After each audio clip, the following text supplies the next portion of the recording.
জুমার খুতবা আমরা মাতৃভাষায় দিতে হবে নাকি আরবি ভাষায় দিতে হবে, এটা নিয়ে মত পার্থক্য আছে। আমি ব্যক্তিগতভাবে মনে করি আমাদের দেশে যারা আরবিতে আমরা খুতবা দিয়ে থাকি তারাও কিন্তু আরবিতে কালামুন নাস অর্থাৎ মানুষের ভাষায় কিন্তু খুতবায় কথা বলি, অর্থাৎ কোরআন হাদিসের বাইরেও আমরা অনেক কথা নিজেরা আরবিতে বানায়া বলি। তো আরবিতে কালামুন নাস আর অন্য ভাষার কালামুন নাসের ভিতরে ইসলাম শরীয়ত দৃষ্টিকোণে কোনো পার্থক্য থাকার কথা নয়।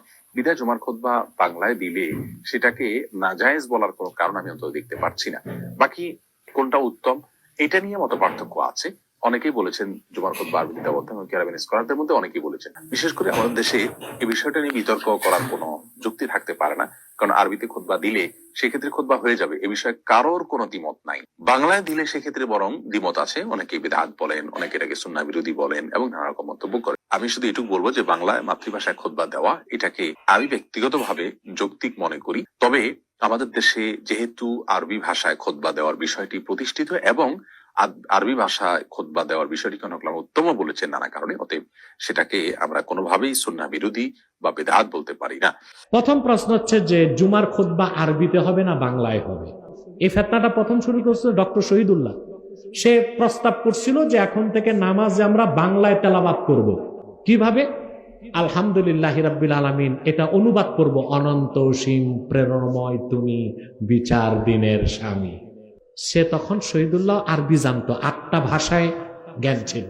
তো সে দলিল দিছে ইমাম আজম আবু হানিফার একটা মত, এটা হেদায়েতও আছে, আলেমরা পাইবেন হেদায়েতে আছে। আবু হানিফা বলছেন ফার্সি ভাষায় নামাজ পড়া যায়। এখন আবু হানিফা এটা কেন বলছেন? প্রথম কথা, আমরা ব্যক্তি আবু হানিফাকে মানি না, আমরা তার মাযহাব মানি। অর্থাৎ কোরআন সুন্নাহ থেকে তিনি যে নীতিতে মাসালা দিয়েছেন ওইটা মানি। নীতিতে উনি যেটা ভুল করছেন ওনার ছাত্ররাও মানে নাই, আমরাও মানি না। তো কিছু মাসালা ওনার ভুল হইতেই পারে। 2, ইমাম আজম ওনার 2 ছাত্র ইমাম মোহাম্মদ ও ইমাম আবু ইউসুফ ওস্তাদের এই ফতোয়া নেন নাই। তারা বলছে যে না, ফার্সিতে নামাজ পড়লে নামাজ হবে না। মৃত্যুর 6 দিন আগে আবু হানিফা নিজের মত পরিত্যাগ করে ছাত্রর মত মেনে নিয়েছে। এর নাম হানাফি মাযহাব। আবু হানিফার বুঝার সুযোগ নাই, কোরআন হাদিস মানতে হয়। লামাযহাবিরা না বুঝেই আবু হানিফার বিরোধিতা করে।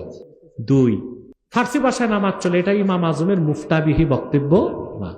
ডক্টর শহীদুল্লাহ ওই মত ধরে সে প্রচার করতো ফার্সি চললে বাংলায় চলবে না কেন। ওলামা একরাম তারা ধরছে, পরবর্তীতে সে হার মানছে।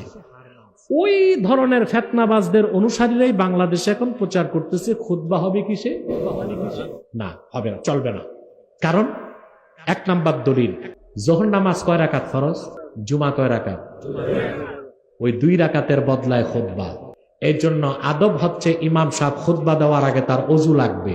এরপর ইমাম সাহেব মিম্বরে যখন বসে যাবে খুতবা দিতে, ইদা সাইদাল ইমামু আলাল মিম্বর লা সালাতা ওয়ালা কালামা ওয়ালা সালামা ওয়ালা রাদ্দাস সালাম। ইমাম মিম্বরে বসে যাবার পরে নামাজ চলবে না, সালাম চলবে না, সালাম দিলে জবাবও নাই। কারণ এটা নিছক খুতবা না, এটা হচ্ছে 2 রাকাতের কায়েম মাকাম। এই জন্য খুতবাটা নিছক খুতবা নয়, খুতবাটা জুমার একটা অংশ বলে অবশ্যই খুতবাটা আরবি হতে হবে। 2 নাম্বার, দুররুল মুখতার ফতোয়ার কিতাবে ইমাম হাসকাফি বর্ণনা করেছেন তাওয়ারুসুল মুসলিমিন, মুসলমানদের যে তাওয়ারুস বা প্রচলন সেটার অনুসরণ করা ওয়াজিব। 57টি মুসলিম রাষ্ট্রে জুমার খুতবা দেয় আরবিতে, এটা হচ্ছে তাওয়ারুস। অতএব আমরা কিভাবে তাওয়ারুসকে ভঙ্গ করে বাংলায় খুতবা দেব? তাওয়ারুসের অনুসরণ করা কি ওয়াজিব। অতএব এই তাওয়ারুস ওয়াজিব নেক আমলের সঠিক ফতোয়ার বিপক্ষে যে ফতোয়া দিল, ইসলামী শরিয়া আদালতে তার বিচার হচ্ছে 10 দোররা।